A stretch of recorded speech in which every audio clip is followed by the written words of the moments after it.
नमस्कार, आदाब, सत श्री अकाल। आज हम श्री नरसिंह गौशाला धाम में प्रवेश किए हैं। आज हम हमारे चैनल के माध्यम से आपको बता दें कि नरसिंह गौशाला सेवा समिति लगभग 280 गौवंशों की सेवाएं करती है। पिछले इसी महीने की 19 जून को यहाँ पर खाद के लिए प्रतिवर्ष गड्ढे खोदे जाते हैं। उन गड्ढों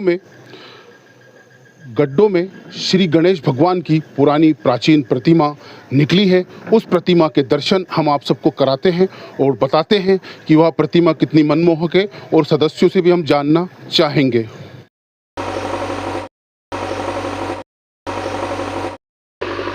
देवी देवता की तस्वीर है।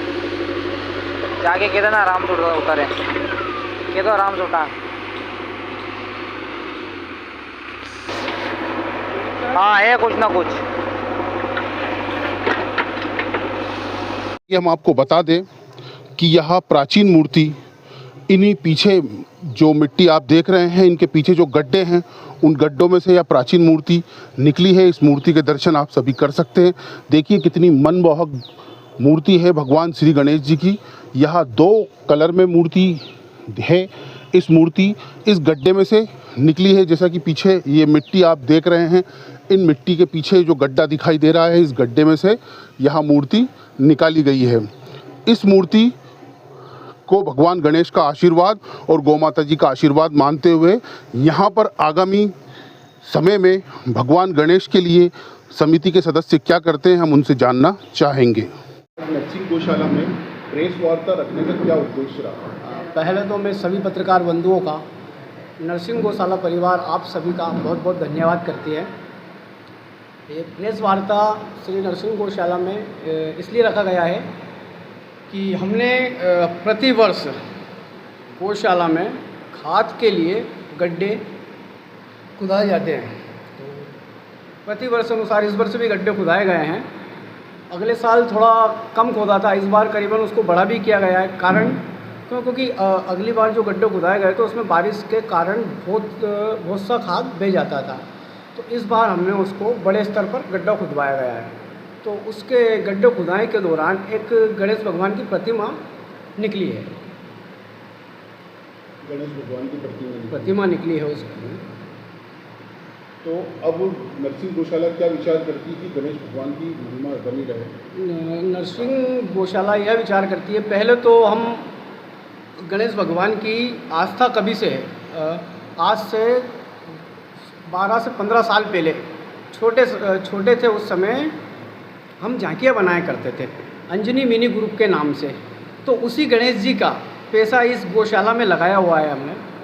समिति थी हमारी अंजनी मिनी ग्रुप, उसी का पैसा बचा था। तो 16 नवंबर 2012 में कुछ पैसा बचा था गणेश जी की झांकियों का। तो उस पैसों से हमने इस गौशाला की ओपनिंग की गई है।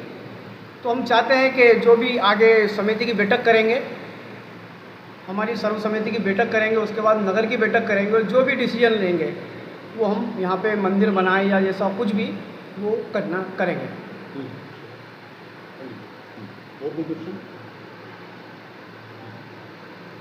के दौरान मिली है गणेश जी का अवतरण ही मानो आप जी। तो अगले कितने समय में आप किन तैयारियों के साथ उस मूर्ति को कहाँ स्थापित करेंगे और क्या कार्यक्रम करेंगे, इस पर आपने कुछ सोच विचार किया क्या? अभी इस पे कोई विचार नहीं किया है। अभी बैठक करेंगे हम समिति की, उसके बाद नगर की बैठक करेंगे, हमारे सलाहकार सदस्यों की सबकी बैठक करने के बाद जो भी निर्णय होगा वो निर्णय करेंगे।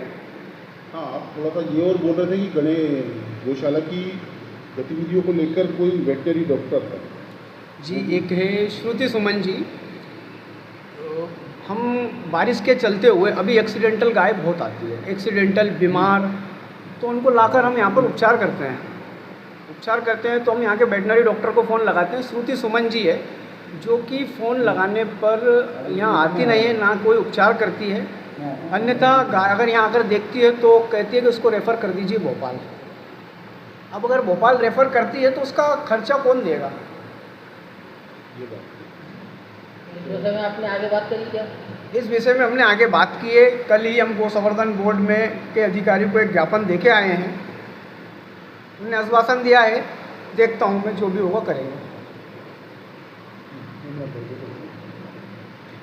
ये पावन पुनीत सेवा का केंद्र है। आप लोग बड़ी लगन से गो सेवा कर रहे हो, पूरे क्षेत्र में आपकी सेवा की चर्चा भी है। ऐसे में इस पावन क्षेत्र में भगवान श्री उनकी मूर्ति का आपको मिल जाना निश्चित रूप से शुभ संकेत है। तो इस पर चूंकि अभी तो ये आपके परिवार के बीच की बात है, आप नगर के धर्म प्रेमी परिवारों को, सज्जनों को क्या संदेश देना चाहेंगे?